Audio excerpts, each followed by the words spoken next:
नमस्कार, सोलापूर वाहिनीमध्ये आपलं स्वागत आहे. आपण पाहतात सोलापूर वाहिनी चॅनल सामर्थ्य संवादाचे. आणि आता आपल्यासोबत संवाद साधण्यासाठी संभाजी ब्रिगेडचे नेते माजी नगरसेवक किरणराजे गाडगे पंढरपूर शहरातील प्रभाग क्रमांक 2 मध्ये ग्राउंड रिपोर्टिंग झाल्यानंतर आता आपण त्यांच्यासोबत चर्चा करणार आहोत की कशा पद्धतीने त्यांच्या प्रभागामध्ये त्यांच्या आता वार्डामध्ये विकास झाला आहे त्या संदर्भात. सर, काय वाटतं तुम्हाला, तुमच्या प्रभागात कशा पद्धतीने विकास झाला आहे? आमचा भाग हा सातत्यानं सत्ताधाऱ्याच्या विरोधातला भाग म्हणून ओळखला जातो. म्हणून सातत्यानं आमच्या भागावर असा अन्याय झालेला आहे. मधले 2.5 वर्षाचा जर काळ सोडला तर ह्या भागामध्ये विकासच झालेला नाही. आमदार भारतराव भालके यांनी दारेगल्ली परिसरातील 9 रस्ते मंजूर केले. ते 9 रस्ते मंजूर करून टेंडर काढल्यानंतर सुद्धा ते रस्ते पूर्ण व्हायला साधारणतः 2 वर्षाचा कालावधी लागला. कारण ह्या भागामध्ये सातत्यानं दुर्लक्ष करणं, आजपर्यंत सत्ताधाऱ्यांनी एवढं एकच काम केलेलं आहे. मी माझ्या नगरसेवक पदाच्या काळामध्ये माझ्या भागात एक सगळ्या तटीच्या पाठीमागे एक शौचालय होतं. इतकं घाण होतं तिथं एक मोठ्या प्रमाणात शौचालय बांधलेलं आहे. मी परत मीराबाईच्या मठासमोरील सुलभ शौचालय मी नव्याने त्यावेळेला बांधलेलं आहे. आमदार भारतराव भालके यांच्या माध्यमातून मी आमच्या भागातील त्या काळात सुद्धा मी नगरसेवक असताना सुद्धा ड्रेनेजची सोय तर सुरुवातीला मी ह्या भागामध्ये केली. परंतु सत्ता सातत्याने एकाच माणसाकडे असल्यामुळे, एकाच परिचारक गटाकडे असल्यामुळे ह्या भागातील विकास झालेला नाही. कारण तेच ठेकेदार, तेच नेते, तेच नगरसेवक असल्यामुळं सातत्यानं ह्या भागावर दुर्लक्ष केले गेले. संबंधित वार्डातच नगराध्यक्षांचं घर आहे, लोकनियुक्त नगराध्यक्ष आहेत, तरी देखील विकास कामांबद्दल जनतेचा आक्रोश दिसून आला. यावर तुम्हाला काय वाटतं? मुळात सत्ताधाऱ्यामध्ये एकमत नसल्यामुळं, त्यांच्यात मतभिन्नता असल्यामुळं अनेक त्यांच्याच नगरसेवकाच्या अनेक तक्रारी आहेत की आमच्या भागामध्ये विकास झालेला नाही. आज जर बघितलं तर त्यांच्या पार्टीतील अनेक नगरसेवक आमच्याकडे यायला तयार आहेत. त्यामुळं अनेक जण त्यांच्या पक्षात सत्तेमध्ये असून सुद्धा नाराज आहेत. एकीकडे बोललं जात आहे की सत्ताधारी परिचारक गटाकडे पालिकेचे काही नगरसेवक संपर्कात आहेत आणि दुसरीकडे तुम्ही बोलताय की परिचारकाचेच नगरसेवक तुमच्या संपर्कात आहेत. यावर काय सांगू शकता? काय आहे, सर्वसामान्य जनतेला सुद्धा माहीत आहे की त्यांच्याकडे नगरसेवक कोण कोण महाविकास आघाडीकडे येणार आहे. ती नगरपालिका ही महाविकास आघाडीकडेच येणार आहे. जर स्वतः त्या आघाडीचे नेते प्रशांत परिचारक म्हणतात की महाविकास आघाडीचं सरकार आल्यापासून आमच्या नगरपालिकेला किंवा आमच्या शहराला कसलाच निधी मिळालेला नाही, कारण की ते असक्षम होते निधी आणण्यासाठी. त्यामुळं पंढरपूरचा विकास आता थांबलेला आहे. तर तुम्ही जर बघितलं तर प्रशांत परिचारक हे 6 वर्षाचा काळ जर बघितला आमदारकीचा, ते आता माझे आमदार झालेले. 6 वर्षाच्या काळामध्ये 2 वर्ष त्यांनी निलंबित होते आणि 2 वर्ष त्यांनी कोरोनामध्ये घालवले. आणि 2 वर्ष आणि ते म्हणजे 6 वर्षाचा त्यांनी जी विकास निधी हा कुठं पंढरपूरसाठी खर्च केला आहे का नाही, हा जर तुम्हाला शोधायला जर गेला तर तुम्हाला सापडणार नाही. तसं भारत भालके यांनी जर विकास निधी कुठं खर्च केलेला आहे तर हा तुम्हाला सरळ समोर कुठेही गेला तर प्रत्येक रोडवर, प्रत्येक गल्लीत, प्रत्येक भागामध्ये तुम्हाला आमदार भारत भालकेंचा विकास निधी दिसेल. त्यामुळं दूरदृष्टी नसलेला नेता असल्यामुळं त्यांच्याकडे दूरदृष्टी नाही, शहराचा विकासासाठी कुठला अजेंडा नाही. गेले 40 वर्ष हे एका पंढरपूर नगरपालिका किंवा सत्तेला चिटकून राहिलेले आहेत. त्यांनी स्वतःचा विकास केलेला आहे, शहराचा विकास केलेला नाही. हे मी सिद्ध करून दाखवतो. त्यांना जिथं नागरिक राहतात तिथं रस्ता करत नाहीत, जिथं नागरिक राहत नाहीत तिथं त्यांचे रस्ते गेलेले आहेत. त्यांचा एखादा प्रकल्प असेल, ते बिल्डर आणि असोसिएशन पण चालवतात, त्या ठिकाणी जर त्यांनी जर एखादा प्लॅन केला किंवा इथं आमचं बंगला बांधायचं आहे किंवा इथं अपार्टमेंट बांधायचं आहे की तिथं त्यांचा रस्ता गेलेला आहे. उदाहरणार्थ कित्येक वर्ष पंढरपुरात उपनगरात लोक राहतात पण तिथं रस्ता झालेला नाही, पण पंतनगरीत लगेच 80 लाख रुपयाचा एक चांगल्या दर्जाचा रस्ता केला गेलेला आहे. मग जिथं वर्षानुवर्ष नागरिक राहतात तिथं साधाच रस्ता केला जातो, लगेच 4 पाट्या खडी टाकली जाते, 4 पाट्या डांबर टाकलं जातं, दुसऱ्या तिसऱ्या वर्षी उकरलं जातं. मग असं का दुजाभाव करता हे सत्ताधारी? सर, दारेगल्ली हा परिसर औदुंबरांचा गट म्हणून ओळखला जातो, बालकेचा गट म्हणून ओळखला जातो आणि तेथील अनेक नागरिकांनी विकासाबाबत नाराजी व्यक्त केलेली आहे. यावर तुम्हाला काय वाटतं की सत्ताधारी हे जाणून बुजून तुमच्या प्रभावाकडे दुर्लक्ष करतात विकास संदर्भात? आमच्या भागामध्ये आमदार भारतराव भालके असल्यामुळं अनेक वेळा आमच्याकडे त्यांनी सातत्याने लक्ष दिलं होतं. त्यामुळे जे काही कामं झालेले आहेत ते भारतराव भालके यांच्या माध्यमातून झालेले आहेत. आजही आमच्या भागामध्ये पुरेसा पाणी पुरवठा होत नाही, मोटर लावल्याशिवाय पाणी येत नाही, बिगर मोटर चालू करता नळाला पाणी एक थेंब सुद्धा येत नाही, अशी अवस्था आमच्या भागातली आहे. बोर आहेत पण त्या बोरवरचे लाईट बिल न भरल्यामुळे नगरपालिकेने ते बोर बंद पडलेले आहेत. बोर बंद पडल्यामुळे मीराबाई मठाच्या समोरील सुलभ शौचालय सुद्धा बंद पडलेलं आहे, कारण की त्या बोरच्या माध्यमातून तिथं पाणी पुरवठा होत होता. त्यामुळे येणाऱ्या भाविकांची सुद्धा गैरसोय होत आहे.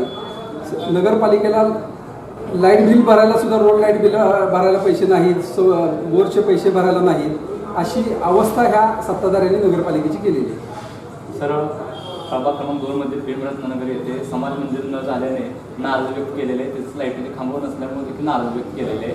तर शेट्टी पेट्रोल पंपच्या बॅकसाईडला रस्त्याची कामाची दुरावस्था झाल्याने नाराज व्यक्त केले. तुम्ही ते स्थानिक माजी नगरसेवक आहात, काय वाटतं तुम्हाला याबद्दल?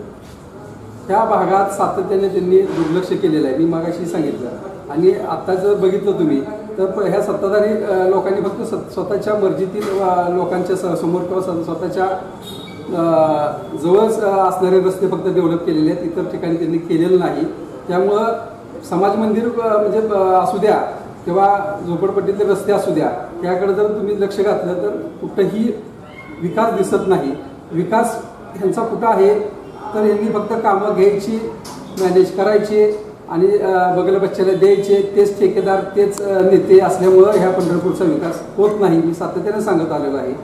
जोपर्यंत जनता पंढरपूरची शानी होत नाही, ह्या लोकांना योग्य वेळी योग्य धडा शिकवत नाही, त्याशिवाय पंढरपूरचा विकास होणार नाही. कारण आज जर तुम्ही बघितलं तर पंढरपूर शहरामध्ये त्यांनी साधं बाल उद्यान सुद्धा आजपर्यंत काढलेलं नाही, कुठं जिम काढलेलं नाही, कुठं क्रीडांगण काढलेलं नाही, कुठेही महिलांसाठी उतारी सुद्धा कुठेही काढलेली नाही, किंवा महिलांसाठी कुठेही एक बचत गटासाठी मेळावा घेण्यासाठी हॉल काढलेला नाही, किंवा त्यांच्या स्टॉल उभा करण्यासाठी जी 2 जागा सुवर्ण जयंती रोजगार योजनेतून त्यांनी उपलब्ध केले होते, ते सुद्धा त्यांच्या स्वतःच्या बगल बच्च्यालाच उपलब्ध करून दिलेले.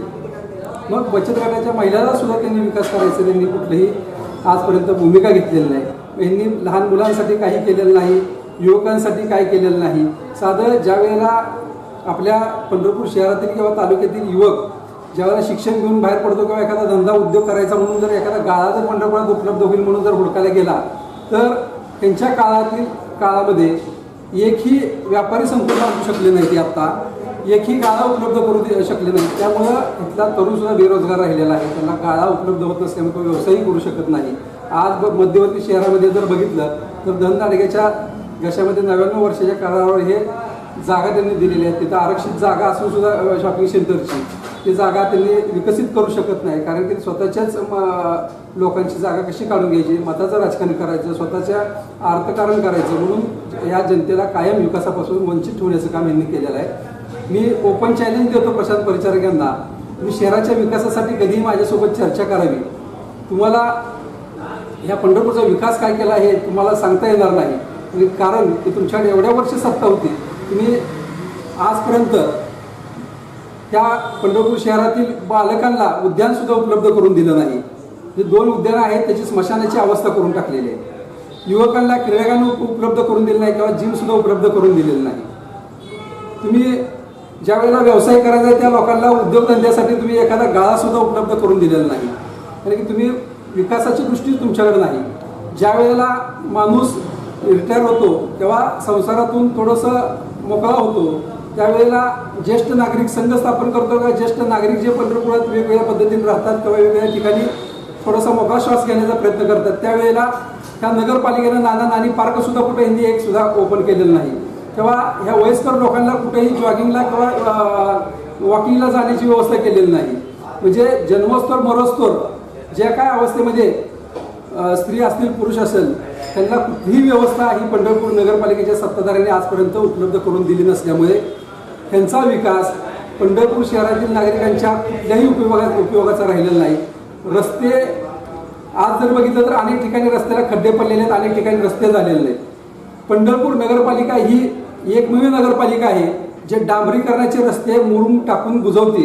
आज जर पंढरपुरात जर धूळ तुम्हाला दिसत असेल तर ते धूळ फक्त आणि फक्त शहर विकास आघाडीच्या दूरदृष्टिकोनाच्या किंवा यांच्या चुकीच्या निर्णयामुळे धूळ झालेले आहे. कारण डांबरी रस्त्यावर मुरुम टाकल्यामुळं गाड्या गेल्यानंतर त्या मुरुमाचं रूपांतर धुळीत होतं आणि तोच धूळ लोकांच्या डोळ्यामध्ये, नाकामध्ये आणि फुफ्फुसामध्ये जाऊन अनेक लोकांचं, पंढरपूरमध्ये राहणाऱ्या लोकांचं आयुष्य हे कमी झालेलं आहे. सर, तुमच्या प्रभागात 2 नगरसेवक आहेत, चौगुले आणि आंबरे, आणि ते बालकी गटात आहेत. तर नगराध्यक्ष या सत्ताधारी गटात आहेत. तरी देखील विकास कामं नसल्यामुळे अनेक नागरिकांनी ग्राउंड रिपोर्टच्या वेळेस नाराजी व्यक्त केली होती. यावर तुम्हाला काय वाटतं? आज आमच्याकडले सत्तेच्या विरोधात असलेले 2 नगरसेवक असल्यामुळं त्यांना जास्त काही निधी न देणं हे सत्ताधाऱ्यांनी आजपर्यंत काम केलेलं आहे. तर तुम्ही जर बघितलं तर नागेश भोसले यांच्या पत्नी नगराध्यक्ष असल्यामुळे त्यांच्या भागात, त्यांच्या जिथं राहतात तिथे त्यांनी विकास केलेला आहे. पण आमच्या इकडे विकास करू दिला जात नाही, कारण की परिचारक त्यांना आमच्या ह्या भागामध्ये काही करू देत नव्हते आणि दिलं नाही त्यांनी काही. नगराध्यक्षांच्या दारात रोड होतो आणि तुमच्या वार्डात विकास काम होत नाही असं म्हणायचं तुम्हाला? नगराध्यक्षांनी त्यांची स्वतःची पावर लावून त्यांनी जसं त्यांच्या गल्लीतील विकास केला तसं बाकीच्याही भागात विकास करायला पाहिजे होता. पण विकास करताना त्यांनाही त्यांच्या पार्टीतील लोकांनी सातत्याने आडवं आलेले आहेत, ह्याचं काम करू नको, त्याचं काम करू नको. त्यामुळं अंतर्गत त्यांच्यात गटबाजी आहे आणि म्हणूनच म्हणलं की अनेक लोक आता आमच्याकडे येणार आहेत. परिचारक राहायची मानसिकता आता कोणाची राहिलेली नाही. त्यांची आता म्हणजे सत्ता येईल याचं काही चित्र दिसत नाही, कारण त्यांनी कुठलाही विकास केलेला नाही. जनतेकडे काय म्हणून जाणार आहेत? आणि आज महाविकास आघाडीची सत्ता आहे. त्यांना जर समजा यांच्याकडे चुकून जरी सत्ता आली तर वरचं सरकार यांना पैसे देणार नाही, निधी येणार नाही आणि त्यामुळं पंढरपूरचा विकास होणार नाही. सर, नगरसेवकांचा कालावधी संपलेला आहे, जवळपास 5 वर्ष उठून गेलेले आहेत. त्यांच्या कामगिरीवर तुम्ही समाधानी आहात? मी मगाशी सांगितलं, सत्ताधाऱ्यांनी काहीही काम केलेलं नाही, एकमेकाचे पाय ओढण्याचं काम केलेलं आहे. इव्हन परिचारकांनी नगराध्यक्षाला सुद्धा व्यवस्थित काम करू दिले की नाही हा मोठा प्रश्नचिन्ह आहे. ज्या वेळेला भारत बालकेंकडे सत्ता होती 2.5 वर्षाची का असू द्या, पण त्यावेळेला दलित नगराध्यक्ष आमच्या भगिनी उज्ज्वलाताई भालेराव होते, त्यांना सन्मानाचं स्थान सातत्याने दिलेलं आहे. राष्ट्रपती आले असतील किंवा मुख्यमंत्री असू द्या, त्यांना प्रथम नागरिक म्हणून त्यांचा मान सन्मान ठेवण्याचं काम आमदार भारत बालकेंनी केलं होतं. पण आज जर बघितलं तर प्रथम नागरिक साधनाताई भोसले नगराध्यक्ष असताना सुद्धा सातत्यानं कुठले म्हणजे केंद्रीय मंत्री आले असू द्या किंवा मुख्यमंत्री असू द्या, त्यांना डॉमिनेट केलं जाणं किंवा त्यांना चुकीच्या पद्धतीची वागणूक देणं, त्यांची नावं वगळणं, त्यांना खुर्चीवर स्थान न देणं, अशा पद्धतीनं अशा कुरघोडीमध्ये त्यांचे आत्तापर्यंतची सत्ता यांनी घालवलेली आहे. त्यामुळे ह्यांच्याकडं कुरघोड्या करण्याशिवाय शहराचा विकास, जनतेचे प्रश्न सोडवण्यासाठी वेळ कुठं आहे? सर, शेवटचा प्रश्न, अवघ्या काही महिन्यावर नगरपालिका निवडणूक आलेली आहे. तुम्ही माजी नगरसेवक होता, काय भूमिका असणार आहे तुमची आणि या नवीन वर्षात तुमची काय संकल्पना असणार? आम्ही ह्या पंढरपूरच्या सर्व स्तरातील लोकांना विकासाचं आम्ही आश्वासन देत आहोत. ह्या पंढरपूर शहरातील सर्व बालकांना बालउद्यान आम्ही उपलब्ध करून देऊ, युवकांना क्रीडांगण उपलब्ध करून देऊ.